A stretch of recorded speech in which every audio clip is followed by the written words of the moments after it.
Hello friends, welcome back to my channel. ಎಲ್ಲರೂ ಚೆನ್ನಾಗಿದ್ದೀರಾ ಅಂದ್ಕೊಂಡಿದ್ದೀನಿ. ಹಾಗೆ ನಾವೆಲ್ಲರೂ ತುಂಬಾ ಚೆನ್ನಾಗಿದ್ದೀವಿ ಅಂತ ಹೇಳ್ತಾ ಈ ಒಂದು ಬ್ಲಾಗ್ನ ಸ್ಟಾರ್ಟ್ ಮಾಡ್ತಿದ್ದೀನಿ. ಸೊ ಫಸ್ಟೇ ನಾನು ಈ ಒಂದು ಹಣ್ಣ ತೋರಿಸ್ತಾ ಇದ್ದೀನಿ. ಇದನ್ನ ನಮ್ಮ ಕಡೆ ಬೆಲ್ದೆಣ್ಣು ಅಂತ ಕರೀತಾರೆ, ಹಾರಿ ಬ್ಯಾಲ್ದೆಣ್ಣು ಅಂತ ಏನೋ ಅಂತಾರೆ.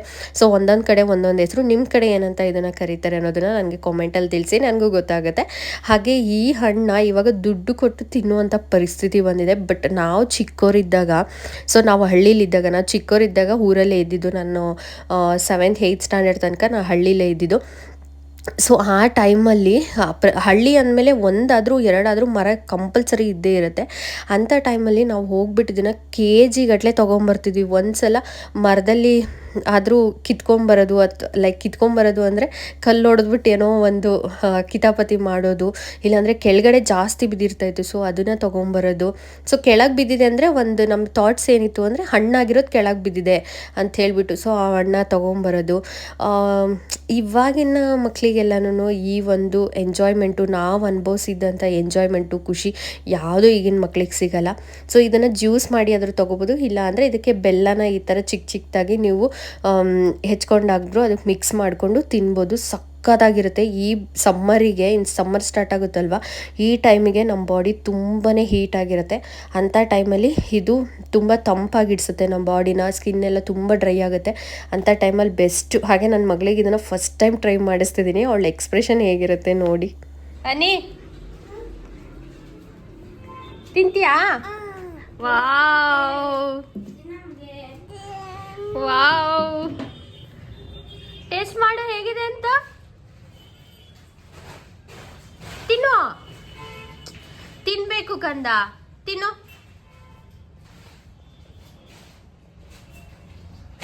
ಮಾಡ್ಕೋ. ಹಾ, ಚೆನ್ನಾಗಿದ್ಯಾ? ಇಷ್ಟ ಆಯ್ತಾ? ಇಷ್ಟ ಆಯ್ತಾ? ಸೂಪರಾ? ನಾನು ತಿನ್ನಲ್ಲ ಅನ್ಕೊಂಡಿದ್ದಮ್ಮ ಇವಳ. ಅಂದ್ರೆ ಸ್ವಲ್ಪ ಹುಳಿ ಹುಳಿ ಬರುತ್ತಲ್ಲ ಅಮ್ಮಂಗೆ.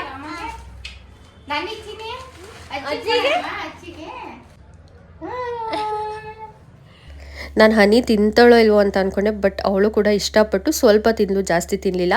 ಹಾಗೆ ನಾನು ಏನಕ್ಕೆ ಬೀನ್ಸು ಸೊಪ್ಪನ್ನೆಲ್ಲ ತೋರಿಸ್ತಿದ್ದೀನಿ ಅಂದರೆ, ಇಲ್ಲಿ ತುಂಬಾ ಪ್ಯೂರ್ ಆಗಿರುವಂಥ ನಾಟಿ ಸೊಪ್ಪು ಹಾಗೆ ನಾಟಿ ತರಕಾರಿ ಸಿಗುತ್ತೆ. ಸೊ ಸೌತೆಕಾಯಿನೂ ಕೂಡ ನಾಟಿ ಇರುತ್ತೆ. ಓವರಾಲ್ ಹೇಳ್ಬೇಕಂದ್ರೆ ಇಲ್ಲಿ ಎಲ್ಲ ತರಕಾರಿನೂ ಫ್ರೆಶ್ ಆಗಿರುತ್ತೆ. ಅದರಲ್ಲೂ ಮಂಡೆ ಅಂತೂ ಸಿಕ್ಕಾಪಟ್ಟೆ ಫ್ರೆಶ್ ಇರುತ್ತೆ ಆ್ಯಂಡ್ ನಾಟಿ ಕೂಡ ಇರುತ್ತೆ. ಅದಕ್ಕೋಸ್ಕರ ತೋರಿಸ್ತಿದ್ದೀನಿ. ಹಾಗೆ ಈ ಸೊಪ್ಪಿಗೆ ಒಂದೊಂದು ಕಟ್ಟಿಗೆ ಬರೀ 5 ರೂಪಾಯಿ ಅಷ್ಟೇ. ಸೊ ನಾವು ತುಮಕೂರಲ್ಲಿ ತೊಗೊಂಬರೋದು 20 ರೂಪಾಯಿ ಕೊಟ್ಟರು ಒಂದು ಕಟ್ ಕೊಡಲ್ಲ. ಇದು ಬರೀ 5 ರೂಪಾಯಿ. ಆಯ್ತಾ ಸ್ನಾನ? ಆಯ್ತಾ? ಸೊ ನಾನು ಪಾಪುಗೆ ಫಸ್ಟ್ ಚೀಕೋ ಪ್ರಾಡಕ್ಟ್ಸ್ನ ಯೂಸ್ ಮಾಡ್ತಾ ಇದ್ದಿದ್ದು. ಅದಾದಮೇಲೆ ಅವಳಿಗೆ ಸ್ವಲ್ಪ ಸ್ಕಿನ್ನು ಅಂದರೆ ಇಲ್ಲಿ ನೆಕ್ ಹತ್ರ ಬಂದುಬಿಟ್ಟು ಸ್ವಲ್ಪ ಚಿಕ್ಕ ಚಿಕ್ಕ ಗುಳ್ಳೆಗಳಾಗಕ್ಕೆ ಸ್ಟಾರ್ಟ್ ಆಯಿತು. ಸೊ ಸ್ಕಿನ್ ಡಾಕ್ಟರ್ ಹತ್ರ ತೋರಿಸ್ದಾಗ, ಇವಾಗ ತೋರಿಸಿದ್ನಲ್ಲ ಕೆಳಗೆ ಬಿದ್ದೋಯ್ತು, ಆ ಕ್ರೀಮ್ನ ನಾನು ಅವಳಿಗೆ ಸಜೆಸ್ಟ್ ಮಾಡಿದ್ರು. ಅಂದರೆ ಫೇಸಿಗೂ ಫುಲ್ ಹೋಲ್ ಬಾಡಿಗೆ ಇದನ್ನೇ ಅಪ್ಲೈ ಮಾಡಿ ಅಂತ ಹೇಳಿ. ಅದಾದಮೇಲೆ 2 months ಯೂಸ್ ಮಾಡಿದ್ದೀನಿ. ಇದು 2ನೇದಿದ್ದು ನಾನು ಯೂಸ್ ಮಾಡ್ತಿರೋದು. ಇನ್ನು ಸ್ವಲ್ಪ ಇದೆ. ಸೊ ಚೆನ್ನಾಗಾಯಿತು. ಸ್ಕಿನ್ ಏನು ಅವಳದೇನು ಅಂದರೆ ಬೇರೆ ಥರ ಡಿಫ್ರೆನ್ಸ್ ಏನು ಕಾಣಿಸ್ಲಿಲ್ಲ. ಅದು ಏನು ಚಿಕ್ಕ ಚಿಕ್ಕ ಗುಳ್ಳೆ ಇತ್ತಲ್ಲ ಅದೆಲ್ಲ ಹೋಯ್ತು. ನಾನು ಸ್ಕಿನ್ ಕಲರ್ಗೋಸ್ಕರ ತೊಗೊಂಡಿದ್ದಲ್ಲ, ಅವಳಿಗೆ ಸ್ವಲ್ಪ ಗುಳ್ಳೆಗಳಾಗ್ತಾಯಿತ್ತು ಅಂಥೇಳಿ ತೊಗೊಂಡಿದ್ದಷ್ಟೇ ನೆಕ್ ಹತ್ರ. ಡಾಕ್ಟರ್ ಸಜೆಷನಲ್ಲಿ ಇದನ್ನು ತೊಗೊಂಡಿದ್ದು. ಸೊ ಚೆನ್ನಾಗಿದೆ ಅಂತ ಅನ್ನಿಸ್ತು. ವೇಸ್ಟ್ ಮಾಡಬೇಡ ಹನಿ. ಇವಾಗ ಮೊನ್ನೆ ನೀವು ಲಾಸ್ಟ್ ಬ್ಲಾಗ್ನ ನೋಡಿದ್ರೆ ಗೊತ್ತಿರುತ್ತೆ, ನಾನು ಕ್ರೀಮ್ನ ಚೇಂಜ್ ಮಾಡ್ತಿದ್ದೀನಿ ಪಾಪುಗೆ ಅಂದೆ. ಸೊ ಇದನ್ನು ತೊಗೊಂಬಂದಿದ್ದೀನಿ. ನೋಡೋಣ, ಇದು ಸ್ಕಿನ್ನು ಅಂದರೆ ಅವಳಿಗೆ ಮತ್ತೆ ಏನು ಪಿಂಪಲ್ಸ್ ಆ ಥರ ಆಗೋದು ಅಥವಾ ಸ್ಕಿನ್ ಇರಿಟೇಷನ್ ಏನೂ ಆಗಲಿಲ್ಲ ಅಂದರೆ ಇದನ್ನೇ ಕಂಟಿನ್ಯೂ ಮಾಡೋಣ ಅಂತ ಅಂದ್ಕೊಂಡಿದ್ದೀನಿ. ವೇಸ್ಟ್ ಮಾಡಬೇಡ ಹನಿ. ಸೊ ಅದು ಫೇಸ್ ಕ್ರೀಮು. ಇದು ಬಂದುಬಿಟ್ಟು ಬಾಡಿ ಲೋಷನ್. ಇದು ಆ್ಯಕ್ಚುಲಿ ಬೇರೆದಿತ್ತಂತೆ. ಸೊ ಇದು 180 ಆ ಪ್ರೈಸ್ ಏನೋ ಇತ್ತು. ಬಟ್ ಇವಾಗ ಇದು ಪ್ರೈಸ್ ಬಂದುಬಿಟ್ಟು 250 ಏನೋ ಆಗಿದೆ. ಸೊ ರೇಟ್ ಆಗಿದೆ. ಇದು ನಾನು ತೊಗೊಂಡಿದ್ದಿನೇ ಹೊಸ ಪ್ರಾಡಕ್ಟ್ ಇದು ಬಂದಿದ್ದು. ಚೇಂಜು ಸೇಮ್ ಇದೆ, ಬಟ್ ಪ್ಯಾಕಿಂಗ್ ಮಾತ್ರ ಚೇಂಜ್ ಮಾಡಿದ್ದಾರೆ ಅಷ್ಟೇ ಅಂತ ಅಂದರು. ಸೊ ಸದ್ಯಕ್ಕೆ ಇದೆರಡನ್ನ ಯೂಸ್ ಮಾಡ್ತಾ ಇದ್ದೀನಿ. ನೋಡೋಣ, ಇದು ಏನಾದರೂ ಒಳ್ಳೆ ರಿಸಲ್ಟ್ ಬಂತು ಅಂದರೆ ಕಂಟಿನ್ಯೂ ಮಾಡಿದ್ರೆ ಶೇರ್ ಮಾಡ್ತೀನಿ. ಓಕೆನಾ? ಸದ್ಯಕ್ಕೆ ಇದೆರಡು ಯೂಸ್ ಮಾಡಿ. ಇವಾಗ ತಾನೇ ಸ್ನಾನ ಮಾಡ್ಕೊಂಬಂದೆ. ಯಾಕೋ ಸಿಕ್ಕಾಪಟ್ಟೆ ಟೀ ಕುಡಿಬೇಕು ಅನ್ನಿಸ್ತಾ ಇತ್ತು ನನಗೆ. ಯೂಶಲಿ ಈ ಒಂದು ತಿಂಗಳಿಂದ ನಾನು ಕಾಫಿನ ಕುಡಿತಾ ಇದ್ದೀನಿ. ತುಂಬ ಕೋಲ್ಡ್ ಇತ್ತು ಅಂತ ಹೇಳಿ. ಮುಂಚೆ ನನಗೆ ಎಕ್ಸಸ್ ಆಫ್ ಹೀಟ್ ಆಗ್ತಿತ್ತು. ಸೊ ಅವಾಗೆಲ್ಲ ನಾನು ಏನು ಮಾಡ್ತಾ ಇದ್ದೆ ಅಂದರೆ ಏನೂ ಕುಡಿತಾ ಇರಲಿಲ್ಲ. ಲಿಟ್ರಲಿ ನನಗೆ ಕಾಫಿ ಒಂದು ಸಿಪ್ ತೊಗೊಂಡಿದ್ದೇನಂದ್ರೂ ಕೂಡ ನನಗೆ ಫುಲ್ ಇನ್ಫೆಕ್ಷನ್ನು, ಯೂರಿನ್ ಇನ್ಫೆಕ್ಷನ್ ಆಗೋಗ್ತಾ ಇತ್ತು. ಸೊ ನಾನು ಬಿಟ್ಬಿಟ್ಟಿದ್ದೆ, ಕಾಫಿನೇ ನನ್ನ ಲೈಫಲ್ಲಿ ಕುಡಿಬಾರ್ದು ಅಂತ ಬಿಟ್ಟಿದೆ. ಬಟ್ ಇತ್ತೀಚೆಗೆ ಅಮ್ಮ ಸ್ವಲ್ಪ 1 ಮಂತ್ ಇಲ್ಲೇ ಇದ್ರಲ್ವ, ಸೊ ಹಾಗಾಗಿ ನನಗೆ ಕಾಫಿ ಕುಡಿಯೋ ಒಂದು ಹ್ಯಾಬಿಟ್ನ ರೂಢಿ ಮಾಡಿಕೊಂಡೆ. ಬಟ್ ಓಕೆ ಯಾಕಂದರೆ ತುಂಬ ಕೋಲ್ಡ್ ಇರೋದ್ರಿಂದ ನನಗೆ ಸೆಟ್ ಆಯಿತು ಅದು ಬಾಡಿಗೆ. ಬಟ್ ಇವತ್ತು ತುಂಬ ಗ್ಯಾಪ್ ಆಗಿತ್ತಲ್ವ, ಅದರಿಂದ ಕಾಫಿ ಬೇಡ, ಇವತ್ತು ಟೀ ಕುಡಿಯೋಣ ಅಂತೇಳಿ ಟೀ ಮಾಡ್ಕೋತಾ ಇದ್ದೆ. ಆ್ಯಂಡ್ ನನ್ನ ಮಗಳಿಗೆ ಒಂದು ಪಾಪ್ಕಾರ್ನ ಮಾಡಿಕೊಡೋಣ, ಮಲಗಿದಾಳೆ. ಸೊ ಎದ್ದ ತಕ್ಷಣ ತಿನ್ನೋದಕ್ಕೆ ಏನಾದರೂ ಸ್ನ್ಯಾಕ್ಸ್ ಬೇಕಲ್ಲ. ಸೊ ನಾನು ಇದು ಇವಾಗಾದ್ರೂ 1 ಟೈಮು ಏನೋ ಅವಳಿಗೆ ಇಷ್ಟರಲ್ಲಿ, ಅವಳಿಗೆ 2.5 ವರ್ಷ ಅಲ್ವಾ, 2.5 ವರ್ಷದಲ್ಲಿ ಇದು ಸೆಕೆಂಡ್ ಪ್ಯಾಕೆಟ್ ಅಷ್ಟೇ. 1 ಟೈಮ್ ಒಂದೇ ಪ್ಯಾಕೆಟ್ ಕೊಟ್ಟಿರೋದು. ಸೊ ಈ ಥರ ಗ್ಯಾಪಲ್ಲಿ ಕೊಡ್ತೀನಿ ಅಷ್ಟೇ. ತೊಗೊಂಬಂದಿದ್ದೀನಿ. ಸಿಕ್ಕಾಪಟ್ಟೆ ಸೌಂಡು, ನನ್ನ ವಿಡಿಯೋ ನೋಡೋರಿಗೆ ಗೊತ್ತಿರುತ್ತೆ ನಮ್ಮ ಮನೆ ಹತ್ರ ಎಷ್ಟಿರುತ್ತೆ ಮಂಡೆ ಸೌಂಡ್ ಅಂತ ಹೇಳ್ಬಿಟ್ಟು. ಸೊ ಇವಾಗ ನೈಟು ಊಟಕ್ಕೆ ಮಸಪ್ನ ಮಾಡೋಣ ಅಂತ ಹೇಳಿ ನಮ್ಮ ಸೈಡ್ ಯಾವ ಥರ ಮಸಪ್ ಮಾಡೋದು ಅಂತ ಹೇಳಿ ತೋರಿಸ್ತೀನಿ. ಸೊ ರೆಸಿಪಿ ನಿಮಗೆ ತುಂಬಾ ಇಷ್ಟ ಆಗುತ್ತೆ. ಯಾರಾದರೂ ಟ್ರೈ ಮಾಡಿಲ್ಲ ಈ ಥರ ಅಂತಂದರೆ, ಇನ್ ಕೇಸ್ ಎಲ್ಲರೂ ಇದೇ ಥರ ಮಾಡ್ತೀರೋ ನಂಗೆ ಗೊತ್ತಿಲ್ಲ, ಬಟ್ ನಮ್ಮ ಕಡೆ ಮಾಡೋದನ್ನು ನಾನು ತೋರಿಸ್ತೀನಿ. ಸೊ ಇಷ್ಟ ಆದರೆ ಆ ರೆಸಿಪಿನ ಟ್ರೈ ಮಾಡಿ, ಸಖತ್ತಾಗಿರುತ್ತೆ ಯಾವ ಥರ.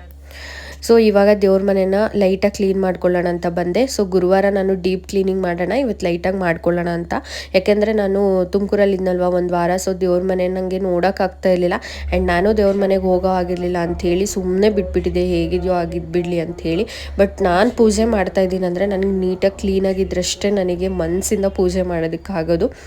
ಸೊ ಹಾಗೆ ನಾನು ಮಧ್ಯೆ ರಾವ್ ವೀಡಿಯೋಸ್ ಹಾಕೋದು ನಿಮ್ಗೆ ಇಷ್ಟ ಆಗುತ್ತಾ, ಅಥವಾ ಫುಲ್ ವಾಯ್ಸ್ ಓವರ್ ಕೊಡೋದು ನಿಮ್ಗೆ ಇಷ್ಟ ಆಗುತ್ತಾ ನನಗೆ ಕಾಮೆಂಟಲ್ಲಿ ತಿಳಿಸಿ, ನನಗೂ ಕೂಡ ಗೊತ್ತಾಗುತ್ತೆ. ಹಾಗೆ ಪಾಪು ಕೂಡ ಎದ್ದಿದ್ಲು. ಸೊ ಅವಳಿಗೂ ಪಾಪ್ಕಾರ್ನ್ ಮಾಡಿಕೊಟ್ಟೆ. ಹಾಗೆ ಇದಷ್ಟು ಅವಳು ತಿನ್ನಲ್ಲ, ಜಸ್ಟ್ ಇದು ಒಂದು ಪ್ಯಾಕೆಟ್ ಇಷ್ಟೊಂದು ಆಗಿದೆ ಅಷ್ಟೇ. ಸೊ ನಾನು ಅಮ್ಮ ಹಾನಿ 3 ಜನ ಶೇರ್ ಮಾಡ್ಕೋತೀವಿ. ಅವಳಿಗೆ ತುಂಬ ಕಡಿಮೆ ಕೊಡೋದು. ಸೊ ಅಷ್ಟೊಂದು ತಿನ್ನಲ್ಲ ಅಷ್ಟೇ, ಸುಮ್ಮನೆ ಹಾಸೆಗೆ ಇಟ್ಕೊಂಡಿರ್ತಾಳೆ. ಹಾಗೆ ಹೊರಗಡೆ ಕೂತಿದ್ಲು, ನೋಡಿದ್ರೆ ಒಳಗೆ ತೊಗೊಂಬರ್ತೀನಿ ನಾನು, ಒಳಗೆ ಕೂತ್ಕೊಂಡು ತಿಂತೀನಿ ಅಂತ ಹೇಳಿ ತೊಗೊಂಬಂದಿದ್ದಾಳೆ. ಸೊ ಆಲ್ಮೋಸ್ಟ್ ನನ್ನ ಮಗಳು ಏನೇ ಮನೇಲಿ ಮಾಡೋ ಅಂಥ ಫುಡ್ನ ನಾನು ಕೊಟ್ಟರು ಯಾವುದು ಬೇಡ ಅಂತ ಹೇಳಲ್ಲ. ಅಟ್ಲೀಸ್ಟ್ ಅವಳಿಗೆ ಎಷ್ಟು ಬೇಕೋ ಅಷ್ಟನ್ನಾದರೂ ತಿಂತಾಳೆ, ಬೇಡ ಅಂತ ಯಾವುದೇ ಕಾರಣಕ್ಕೂ ಅವಳು ಹೇಳಲ್ಲ.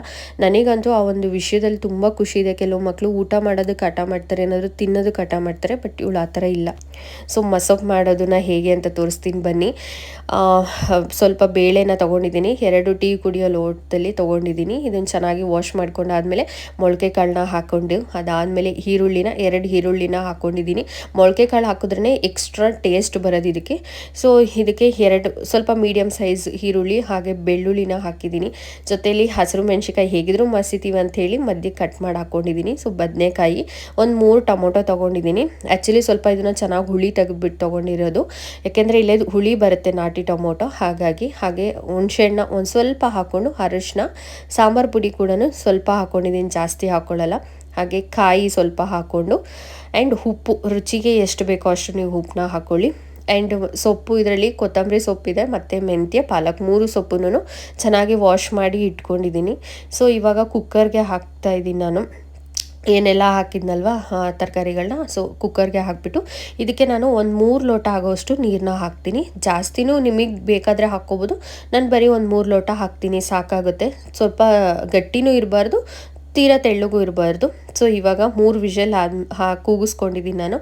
ಇದರಲ್ಲಿರೋ ನೀರನ್ನ ಸಪ್ರೇಟ್ ಮಾಡಿಬಿಟ್ಟು ಸೊ ಚೆನ್ನಾಗಿ ಮಸ್ಕೋಬೇಕು. ನೀರಿತ್ತು ಅಂದರೆ ನಮಗೆ ಮಸಿಯೋದಕ್ಕಾಗಲ್ಲ. ನೀಟಾಗಿ ಇವಾಗ ನಾನು ಮಸ್ಕೊಂಡಾದ್ಮೇಲೆ ಇದಕ್ಕೆ ಎಕ್ಸ್ಟ್ರಾ ನಾವು ಒಗ್ಗರಣೆ ಹಾಕಿದ್ರೇ ಸೂಪರ್ ಟೇಸ್ಟಿಯಾಗಿರೋದು. ಸೊ ನಾನು ಕೆಲವೊಂದು ಸಲ ಒಗ್ಗರಣೆ ಹಾಕಲ್ಲ, ಬಟ್ ಹರಿಗೆ ಒಗ್ಗರಣೆ ಹಾಕಲೇಬೇಕು. ಅದಕ್ಕೋಸ್ಕರ ಅವನಿಗೆ ಅಂತ ಹೇಳಿಬಿಟ್ಟು ಒಗ್ಗರಣೆ ಹಾಕೋಣ ಅಂಥೇಳಿ ರೆಡಿ ಮಾಡ್ಕೋತಾ ಇದ್ದೀನಿ. ಆ್ಯಂಡ್ ಯಾರಾದರೂ ಟ್ರೈ ಮಾಡಿಲ್ಲ ಅಂದರೆ ದಯವಿಟ್ಟು ಟ್ರೈ ಮಾಡಿ, ಸಕ್ಕ ಟೇಸ್ಟಿಯಾಗಿರುತ್ತೆ. ಬಟ್ ಮೊಳಕೆ ಕಾಳು ಇದ್ದರೆ ಓಕೆನಾ, ತುಪ್ಪ ಅಥವಾ ನೀವು ಆಯಿಲ್ ಏನು ಬೇಕಾದರೂ ಹಾಕ್ಕೋಬೋದು. ಸೊ ನಾನು ಕರಿಬೇವು, ಬೆಳ್ಳುಳ್ಳಿ ಹಾಗೆ ಸಾಸಿವೆನ ಹಾಕ್ಕೊಂಡು ಒಗ್ಗರಣೆ ಮಾಡಿಟ್ಕೊಂಡು, ಸೊ ಸಕ್ಕ ಟೇಸ್ಟಿಯಾಗಿರೋ ಸಾಂಬಾರು ರೆಡಿ ಆಯಿತು. ಒಂದ್ಸಲ ಟ್ರೈ ಮಾಡಿ. ಹಾಗೆ ಮೊಳಕೆ ಕಾಳನ್ನ ಕಟ್ಟಿಟ್ಟಿದ್ರು, ಎಷ್ಟು ಚೆನ್ನಾಗಿ ಮೊಳಕೆ ಬಂದಿದೆ ನೋಡಿ. ಇದು ಆ್ಯಕ್ಚುಲಿ ಹಳೆ ಹುಳ್ಳಿ ಕಾಳು. ಸೊ ಸಕ್ಕತ್ತಾಗಿ ಮೊಳಕೆ ಬಂದಿದೆ. ನಮ್ಮ ಮನೇಲಿ ಇದು ಇರಲೇಬೇಕು. ನಾನು ಈ ಒಂದು ವಿಡಿಯೋದಲ್ಲಿ ಏನು ಹೇಳೋಕ್ಕೆ ಹೊರಟಿದ್ದೀನಿ ಅಂದರೆ ಹೆಣ್ಮಕ್ಳು ಮನೇಲಿರೋ ಅಂಥ ಹೆಣ್ಮಕ್ಳಿಗೆ ಎಸ್ಪೆಷಲಿ ಸೊ ಹೌಸ್ ವೈಫ್ ಆಗಿದ್ದೀರಾ ಅಂತ ಅಂದರೆ ನಿಮಗೆ ತುಂಬ ಆಸೆ ಕನಸುಗಳಿರುತ್ತೆ. ಅಂದರೆ ನಾವು ಏನಾದರೂ ಒಂದು ಮಾಡಬೇಕು, ನಾವು ದುಡಿಬೇಕು, ನಮ್ಮ ಗಂಡಂಗೆ ನಾವು ಕೂಡ ಆದಷ್ಟು ಹೆಲ್ಪ್ ಮಾಡಬೇಕು ಅಂಥೇಳಿ ಅನ್ಕೋತಾ ಇರ್ತೀವಿ ಮನೇಲಿರೋ ಅಂಥ ಹೆಣ್ಮಕ್ಳು, ಎಸ್ಪೆಷಲಿ ನಾನು ಕೂಡ. ಸೊ ಅಂಥ ಟೈಮಲ್ಲಿ ನಮಗೆ ಈ ಥರ ವೀಡಿಯೋಸ್ ಮಾಡೋದು, ನಮ್ಮ ಒಂದು ಜೀವನ ಹೇಗಿದೆ ಅಂತ ತೋರಿಸೋದು, ಸೊ ಇದು ಒಂದು ಬೆಸ್ಟ್ ಪ್ಲಾಟ್ಫಾರ್ಮ್ ಅಂತ ನಾನು ಹೇಳ್ತೀನಿ. ಸೊ ಇದನ್ನು ಮಾಡಬೇಕಾದ್ರೆ ಹಲವಾರು ಬಾಯಿಗಳು ನಮ್ಮನ್ನು ತುಳಿಯೋದಕ್ಕೇ ಬರೀ ಮಾತಲ್ಲೇ ತುಳಿಯೋದಕ್ಕೆ ಟ್ರೈ ಮಾಡ್ತಿರ್ತಾರೆ. ಸೊ ಅಂಥವರಿಂದ ನೀವು ಆದಷ್ಟು ದೂರ ಇದ್ದು, ನೀವೇನು ತಪ್ಪು ಕೆಲಸ ಮಾಡ್ತಾ ಇಲ್ಲ, ನಿಮ್ಮ ಜೀವನ ಹೇಗಿದೆ ನೀವು ತೋರಿಸ್ತೀರಾ, ಹಾಗಂತೇಳಿ ತೀರಾ ಪರ್ಸ್ನಲ್ ಕೂಡ ಯಾರನ್ನು ಶೇರ್ ಮಾಡಲ್ಲ. ಸೊ ಇರೋದ್ರಲ್ಲಿ ನಿಮ್ಮ ಲೈಫ್ ಸ್ಟೈಲ್ ಬಗ್ಗೆ ನೀವು ತೋರಿಸ್ತಾ ಇರ್ತೀರೋ ಹೊರತು ಏನೂ ತಪ್ಪು ಕೆಲಸ ನೀವು ಮಾಡಲ್ಲ. ಅಂಥವರಿಗೆ ನಾನು ಹೇಳ್ತಾ ಇರೋದು ಇಷ್ಟೇ, ಅಂಥ ಬಾಯಿಗಳಿಂದ ದೂರ ಇದ್ಬಿಟ್ಟು ನೀವಾಯಿತು, ನಿಮ್ಮ ಸಂಸಾರ ಆಯಿತು ಅಂತ ಹೇಳಿ ನಿಮ್ಮ ಪಾಡಿಗೆ ನಿಮ್ಮ ಜೀವನನ ಸಾಗಿಸಿ ಒಂದು ಒಳ್ಳೆ ಸಕ್ಸಸ್ನ ನೋಡ್ತೀರಾ. ನಾನು ಕೂಡ ಇವತ್ತು ನನ್ನ ಚಾನಲ್ನ ಮಾನಿಟೈಸ್ ಮಾಡ್ಕೊಂಡಿದ್ದೀನಿ ಅಂದರೆ ಅದು ಅಂಥ ಬಾಯಿಗಳಿಂದ ನಾನು ದೂರ ಇರೋದಕ್ಕೇ ನಾನಿವತ್ತು ನನ್ನ ಚಾನಲ್ನ ಮಾನಿಟೈಸ್ ಮಾಡಿಕೊಂಡು, ಸೊ ನಾನು ಅಂಥವರಿಗೆ ಒಂದು ಒಳ್ಳೆ ಮೆಸೇಜನ್ನ ಕೊಟ್ಟಿದ್ದೀನಿ ಅಂತ ನಾನು ಅಂದ್ಕೊಂಡಿದ್ದೀನಿ. ಸೊ ಈಗಲೂ ಕೂಡ ನನ್ನ ಬಗ್ಗೆ ಮಾತಾಡ್ತಿದ್ದಾರೆ ಅಂದರೆ ಮೇ ಬಿ ಅವ್ರ ಟೈಮ್ ವೇಸ್ಟ್ ಆಗ್ತಿದೆ ಹೊರತು ನನ್ನ ಟೈಮ್ ಅಲ್ಲ. ಅದಕ್ಕೆ ಹೇಳ್ತಾ ಇದ್ದೀನಿ, ನೀವು ಏನೇ ಒಂದು ಕೆಲಸ ಮಾಡ್ತಿದ್ದೀರಾ ಅಂತ ಅಂದರೆ ದಯವಿಟ್ಟು ಯಾರಿಗೂ ಕೂಡ ಹಿಂಜರಿದೆ ನಿಮ್ಮ ಕೆಲಸನ ನೀವು ಮಾಡಿ ಅಂತ ಹೇಳ್ತೀನಿ. Thank you for watching. Bye, take care ಎಲ್ರಿಗೂ.